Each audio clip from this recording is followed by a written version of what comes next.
ഏറ്റവും പ്രധാനപ്പെട്ട ചില രക്ഷാദൗത്യ കാഴ്ചകളിലേക്കും അതിന്റെ വാർത്തയിലേക്കുമാണ് നമ്മൾ പോകുന്നത്. കഴിഞ്ഞ ദിവസമാണ് ഈ മുണ്ടക്കയിലെ റാണി എസ്റ്റേറ്റിൽ ട്രീ വാലി റിസോർട്ടിൽ ഒരുപാട് പേർ കുടുങ്ങിക്കിടക്കുന്നുണ്ട് എന്ന വാർത്ത വന്നത്. അവിടെ നിന്നും അവരെ അതിസാഹസികമായിട്ടാണ് ഈ ദൗത്യസംഘം രക്ഷപ്പെടുത്തിയെടുത്തത്. റിസോർട്ടിൽ കുടുങ്ങിയ 19 പേരെയും ദൗത്യസംഘം പുറത്തെത്തിച്ചു.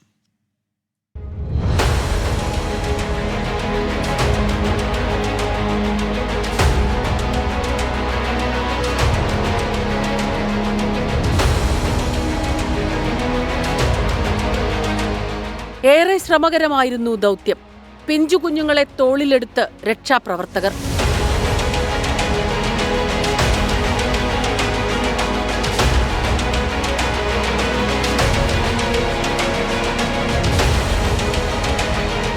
ചെങ്കുത്തായ മലഞ്ചെരുവ്, മണ്ണും ചെളിയും മൂടിയ പ്രദേശം, ശക്തമായ കുത്തൊഴുക്ക്, വെല്ലുവിളികൾ ഏറെയുണ്ടായിരുന്നു.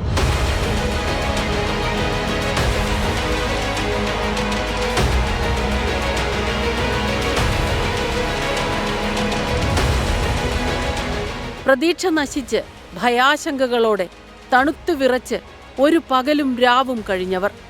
കൊച്ചുകുട്ടികൾ മുതൽ വയോധികർ വരെ റിസോർട്ടിലുണ്ടായിരുന്നു.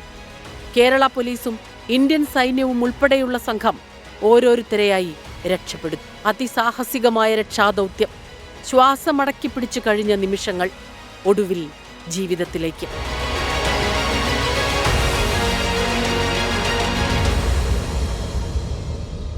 News desk 24.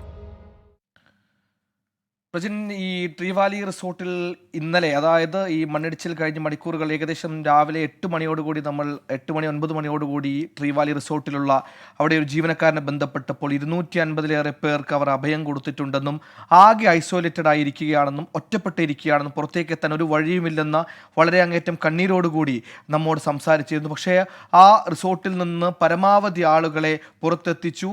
അവസാനം, അതായത് ഇന്നലെ തന്നെ പരമാവധി പുറത്തെത്തിച്ചു.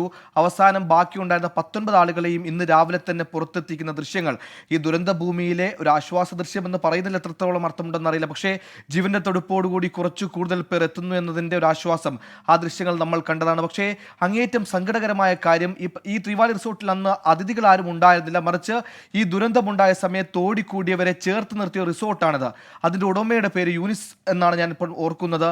പക്ഷേ യൂനിസിൻ്റെ കുടുംബത്തിൽ 6ഓളം പേരെ ഇപ്പോഴും കാണാനില്ല എന്ന ദുഃഖകരമായ വാർത്തയടക്കം നമ്മൾ കേട്ടിട്ടുണ്ട്. അതായത് ചേർത്ത് നിർത്തിയ റിസോർട്ടിൽ ചേർത്ത് നിർത്തിയ ഒരുപാട് ജീവനുകളെ ചേർത്ത് നിർത്തിയെങ്കിലും സ്വന്തം കുടുംബത്തെ ചേർത്ത് നിർത്താനാകാത്ത ഇത്തരം യൂനിസിനെ പോലുള്ള നിരവധി മനുഷ്യരുണ്ട്.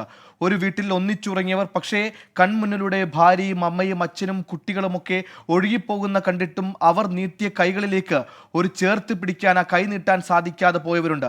ആ ദൃശ്യങ്ങളൊക്കെ നമ്മളിപ്പോൾ വാക്കുകൾ കൊണ്ട് പറയാൻ പരിമിതമാണെങ്കിലും ആ ദൃശ്യങ്ങൾ, അവർ ആ സമയത്ത് അനുഭവിച്ച വേദന, ഇനി അങ്ങോട്ട് ആയുഷ്കാലം അനുഭവിക്കാൻ പോകുന്ന ഓർമ്മയുടെ വേദന, അതൊക്കെ എത്രത്തോളം ആഴത്തിലുള്ളതായിരിക്കുമെന്ന് നമുക്ക് പറഞ്ഞറിയിക്കാൻ കഴിയില്ല. അങ്ങനെ ഹൃദയം നുറുങ്ങുന്ന കാഴ്ചകളാണ് എങ്ങും കാണാനായത്. ഇന്ന് നമ്മൾ ഈ പറഞ്ഞ പുഞ്ചിരിമട്ടം എന്ന സ്ഥലത്ത്, അതാണ് ഇതിൻ്റെ ഉത്ഭവ കേന്ദ്രം, അവിടെ ഒരു വീട്ടിലൊക്കെ രക്ഷാപ്രവർത്തനം നടത്താൻ പോയപ്പോൾ ടെറസ് മാത്രമാണ് കാണാനായത്.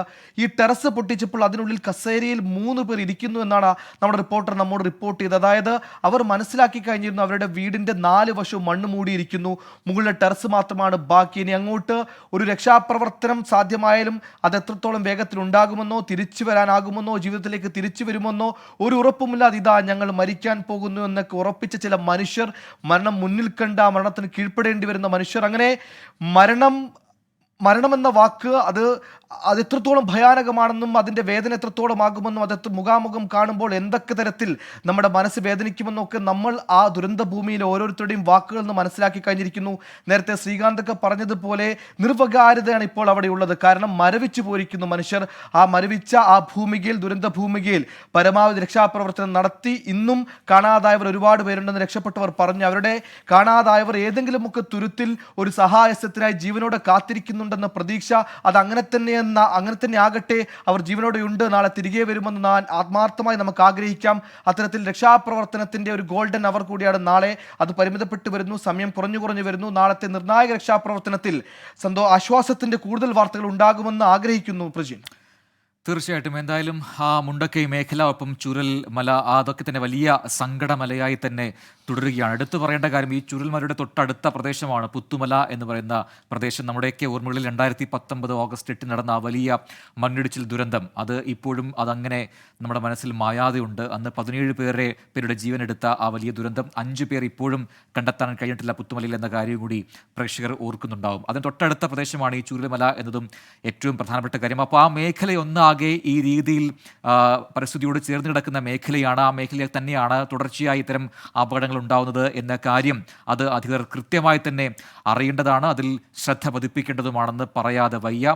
മാത്രമല്ല ആ മേഖലയിൽ അന്ന് 2019 ജീവൻ നഷ്ടപ്പെട്ട 17 പേരിൽ പലരുടെയും മക്കൾ പഠിക്കുന്ന സ്കൂളാണ് നമ്മൾ നേരത്തെ കണ്ട വെള്ളാർമല സ്കൂളും ഒപ്പം തന്നെ വെള്ളാർമല GVHSസും ഒക്കെ. അവിടെ 2019 ആ വലിയ ദുരന്തത്തിൻ്റെ വലിയ ആഘാതം കുട്ടികളുണ്ടാക്കിയ മാനസികാഘാതം അത് വലുതായിരുന്നു. പിന്നീട് വളരെ പണിപ്പെട്ടാണ് അവിടുത്തെ അധ്യാപകരും രക്ഷിതാക്കളും അവിടുത്തെ PTയും ഒക്കെ ചേർന്ന് കുട്ടികളെ വീണ്ടും പഴയ രീതിയിലേക്ക് കൊണ്ടുവന്നത്. പക്ഷേ പിന്നാലെ വന്ന ഈ 2024 ഈ വലിയ ദുരന്തം അത് എങ്ങനെയാകും കുട്ടികൾ മറികടക്കുക മാനസികമായി? കുട്ടികൾ മാത്രമല്ല അവിടുത്തെ നാട്ടുകാർ ഒന്നാകെ പറയുന്നു. നമ്മൾ ഇന്നലെ കണ്ടതാണ് ആശുപത്രിയിൽ വന്ന അമ്മയുടെ ഏങ്ങലടിച്ച് ഒരു പ്രതികരണം നമ്മൾ കണ്ടതാണ്. അവർ പറയുകയാണ്, അത് എൻ്റെ നാടല്ല, അത് എൻ്റെ നാടെന്ന് പറയാൻ എനിക്ക് കഴിയില്ല, അത് മാറിയിരിക്കുന്നു, പൂർണ്ണമായും അത് മാറിയിരിക്കുന്നു, ഒരു മരുഭൂമിയെ പോലെ തോന്നി എനിക്ക് രാത്രിയിൽ അത് നോക്കിയപ്പോൾ എന്ന് ആ അമ്മ ഏങ്ങലടിച്ച് പറയുന്നുണ്ടായിരുന്നു. അങ്ങനെ നാടിനെ നെഞ്ചോട് ചേർത്തവർ വിങ്ങിപ്പൊട്ടുന്ന ദിനരാത്രങ്ങളാണ് കടന്നുപോയിക്കൊണ്ടിരിക്കുന്നത്. എല്ലാവരെയും നഷ്ടപ്പെട്ട ഒരുപാട് പേർ അവിടെ ഇപ്പോഴും വിലപിക്കുന്നുമുണ്ട്.